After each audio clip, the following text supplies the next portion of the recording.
नहीं दिखाऊंगा। लीच किस तरीके के क्रीचर हैं ये पता चले उससे पहले ताओ रॉबर्ट यानी लॉयड को धक्का मार के डंजियन से बाहर फेंक देती है। ताओ को डर था कि कहीं लॉयड की कुछ हड्डियां टूट ना गई हों, पर हमें पता है कि लॉयड क्या चीज है। लीच अपनी पावर से ताओ पर बार बार घातक अटैक करता है। ताओ बच तो रही थी, पर उसे यकीन नहीं था कि इस लो लेवल डंजियन में एक ए रैंक का खतरा हो सकता है। इसलिए ताओ ने रॉबर्ट की जान बचाने के लिए यहाँ से उसे पहले ही भेज दिया था। तभी दो छोटे छोटे मॉन्स्टर किसी के आने की आहट सुनते हैं गुफा से। सोचे होंगे कि जो भी होगा उसे लूटेंगे, पर वो लॉयड था जो यही सोच रहा था कि उसे डंजियन से निकाला क्यों, क्योंकि उसे अभी भी की के बारे में और जानकारी चाहिए थी और डंजियन को और सही से देखना था। लॉयड अपने बैरियर को एक्टिवेट करता है और इस चक्कर में बहुत छोटे छोटे मॉन्स्टर्स की चटनी बन गई थी। खैर लॉयड को यह भी नहीं पता था कि ताओ ने उसके साथ ऐसा क्यों किया, जिसका जवाब ग्रिम से पूछना चाहता भी है, पर ग्रिम दर्द भरी आवाज में बोलता है कि लॉयड बॉस प्लीज घर आ जाओ, मुझे ये छोड़ेगी नहीं। उधर लीच ने ताओ की हालत खराब कर दी थी। अब बात मरने मारने पे आ गई थी। सोचती है कि मैं भी भाग लेती हूँ, पतली गली से निकल लेती हूँ, जबकि रॉबर्ट सेफ भी है।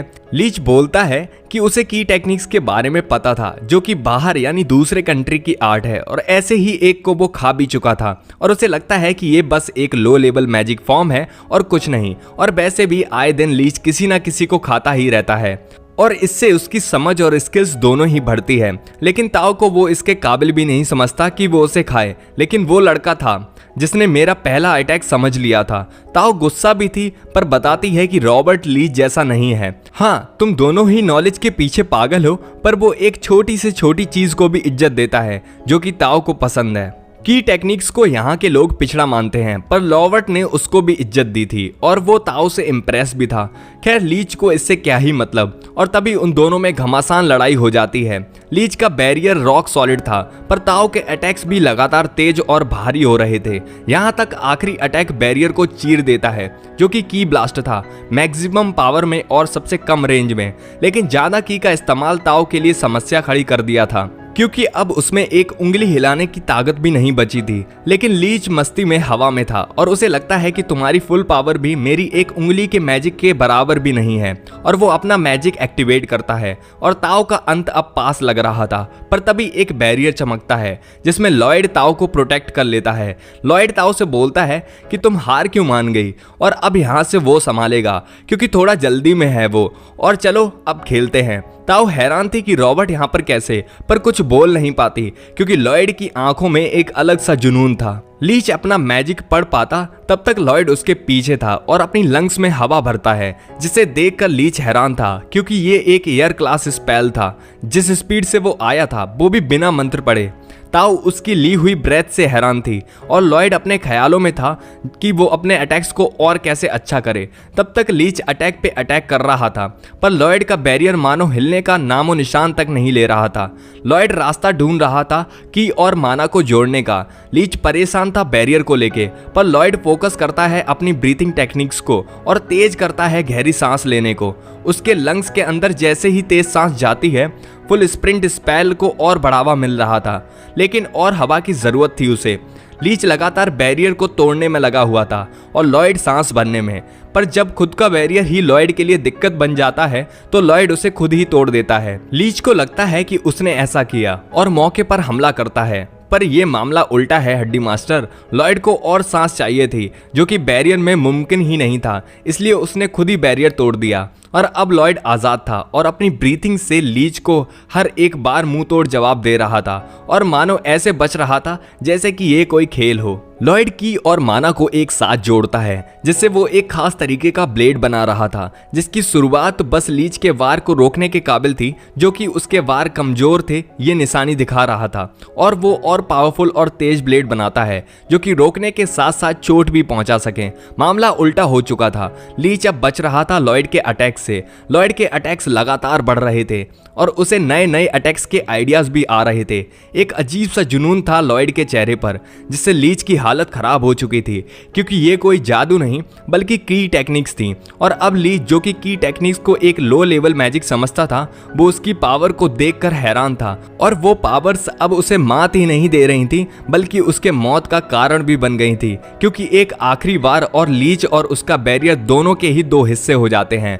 फाइनली लॉयड को खजाना मिल गया था, जो कि एक पुराना चाकू था। ताओ को ये समय की बर्बादी लगती है, पर लॉयड को पता था कि इस चाकू पर जादू किया गया है, जिसे लॉयड रखने को बोलता है। और ताओ को इससे क्या ही दिक्कत होती, काहे कि प्यार जो करती है पगली।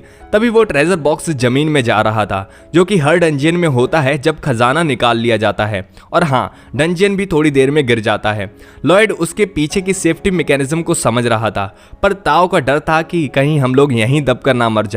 और जाते जाते भी लॉयड ट्रेजर बॉक्स को ले जाता है। और फाइनली वो लोग डंजियन के बाहर आ गए थे और लॉयड फिर से पढ़ाकू वाली बातें करने में लगा था। ताओ को अब पता लग गया था कि रॉबर्ट भी एक जादूगर है, वो भी अच्छा वाला। लेकिन सवाल करती है कि जादू की जगह पर उसने की फाइट में क्यों इस्तेमाल की।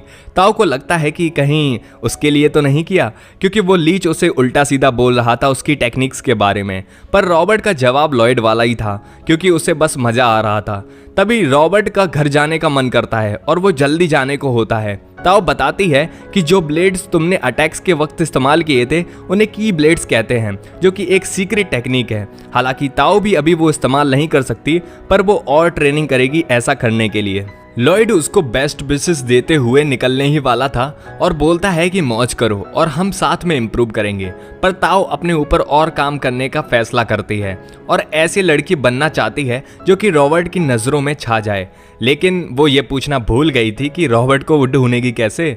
रॉबर्ट लॉयड में कन्वर्ट और सीधा महल में, जहां एक लाश पड़ी थी जो कि ग्रिम की थी, जिसमें बची कुछ जान रह गई थी, क्योंकि सिल्फा ने जो हाल किया था बेचारे ग्रिम का क्या बताएं।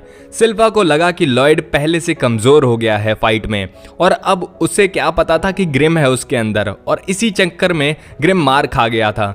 और अब क्या करें, डीमंस भी पिटते हैं ऐसे ही, देख लो। लॉयड वहां से लगभग सब ही भर लाया था अपने 4 डायमेंशनल बैग में, जिसमें पत्थर ज्यादा थे, काम की चीजें कम थीं। ग्रिम को उस बेकार से चाकू को लाना सच में बेकार लगता है, लेकिन लॉयड बताता है कि ये किसी खजाने से कम नहीं, और वो उसे गर्म पानी में थोड़ी देर डाल के उस पे जो मैजिक स्पेल्स थे उनकी लेयर निकालता है, जो कि माना की लेयर्स थी। पुराने जादूगर इसे हथियारों पर लगाकर उन्हें ताकतवर बनाते थे, और इस चाकू के केस में इस पर बूस्ट पावर स्पेल यूज किया गया था। ग्रिम को लगता है तो ऐसे तुम इन्हें पढ़ सकते हो, पर इतना भी आसान नहीं था। सारा माना एक बोतल में लाने के बाद ये बताना मुश्किल था कि क्या इस्तेमाल किया गया है इस प्रोसेस में, जिसके लिए लॉयड को थोड़ी सावधानी बरतने की जरूरत थी, नहीं तो सब कुछ वेस्ट हो जाएगा। लेकिन वाटर क्लास स्पेल प्योरीफैक्ट से लॉयड उस बोतल का सारा माना प्योर कर देता है, और सारे बेसिक एलिमेंट जो उसमें इस्तेमाल हुए थे उनको अलग भी कर देता है, जिसमें 3 एलिमेंट खास थे, ऑयल, सिल्वर और हेमेटाइड, जो कि किसी मॉन्स्टर के कोर का पाउडर बनाकर बनाया गया था, जो कि एक रेयर चीज थी।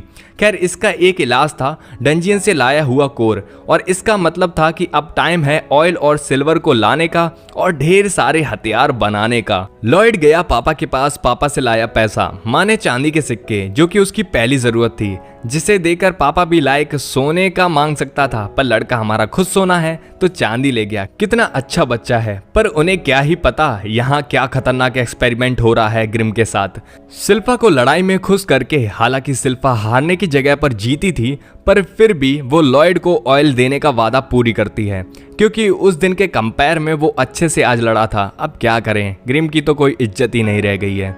लेकिन ऑयल देके सिल्फा को लगता है कि वो कोई एक बड़ा योद्धा बनेगा आगे जाकर, लेकिन अभी वो ऑयल से कुछ खाना बनाने जा रहा है।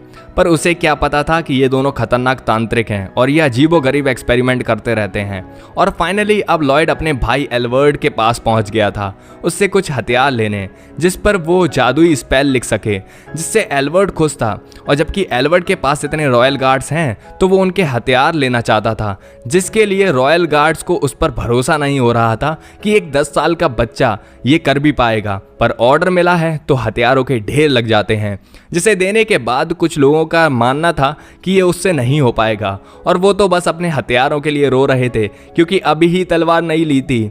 ग्रिम को ये सब सुनकर काफी गुस्सा आ रहा था, क्योंकि वो लोग लॉयड को हल्के में ले रहे थे, और अब तैयारी हो चुकी थी माना एसेंस वाले हथियारों की मैन्युफैक्चरिंग की। और ग्रिम फुल जोश में था, क्योंकि उसे वो रॉयल गार्ड्स को गलत प्रूफ करना था, और इस काम में लॉयड का डुप्लीकेट भी आया था। ये पागल हैं दोनों, ये 1 नहीं 2 नहीं बल्कि 3-3 लेयर्स लगा रहे थे बूस्ट पावर की, और एक कोना भी छोड़ा नहीं था तलवार का, जिस वजह से उनका स्टील झेल ही नहीं पा रहा था।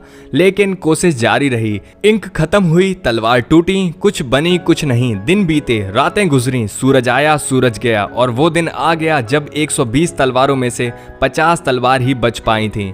लॉयड 70 तलवारों के लिए माफी मांगता है एल्बर्ट से और सिल्फा भी अब समझ गई थी कि ये लोग कोई खाना नहीं बना रहे थे बल्कि तलवारें बना रहे थे। वैसे लॉयड सोचता है कि 80 तलवारें बन सकती थीं, लेकिन उन्होंने कुछ ज्यादा ही अच्छे बनाने के चक्कर में उन्हें तोड़ दिया। एल्बर्ट उन्हें देखकर हैरान था क्योंकि एक फर्स्ट रेट जादूगर के पास भी 10% की ही सक्सेस रेट होती है इन हथियारों को बनाने में, पर लॉयड जितना सोचा था उससे ज्यादा टैलेंटेड है। तभी एल्बर्ट का ध्यान एक खास अलग तरीके की तलवार पर जाता है, लेकिन रॉयल गार्ड्स को अभी भी उन तलवारों पर भरोसा नहीं था। एक तो ये तक बोलता है कि ये बेकार है। लॉयड ने बस 70 तलवारों को तोड़ने के बाद बची हुई तलवारों को उसे ऐसे ही दे दिया, जिसे सुनकर सिल्फा बस अपने हाथों को कैसे भी करके कंट्रोल कर रही थी क्योंकि उसे बहुत गुस्सा आ रहा था। पर गार्ड बस उनकी तलवारों को साफ करने के लिए उन्हें थैंक्स बोलता है और जैसे ही वो अपनी तलवार को कवर में रखता है, वो कवर के 2 हिस्से हो गए थे, जिससे उसे लगता है कि शायद कवर पहले से टूटा होगा। पर ग्रिम जानता था कि हाँ, कैसा लगा। एल्बर्ट उस खास तलवार को देखता है। लॉयड को इंतजार नहीं हो रहा था इन तलवारों को लड़ाई में यूज करने का और एल्बर्ट लॉयड को अपने साथ मॉन्स्टर हंट पर ले जाने को बोलता है। वीडियो खत्म। अच्छा लगे तो प्लीज हमें लाइक कमेंट शेयर सब्सक्राइब करिए। बाकी मिलते हैं नेक्स्ट एपिसोड में, पर तब तक के लिए बाय बाय, सायोनारा एंड अरिगातो फॉर वाचिंग।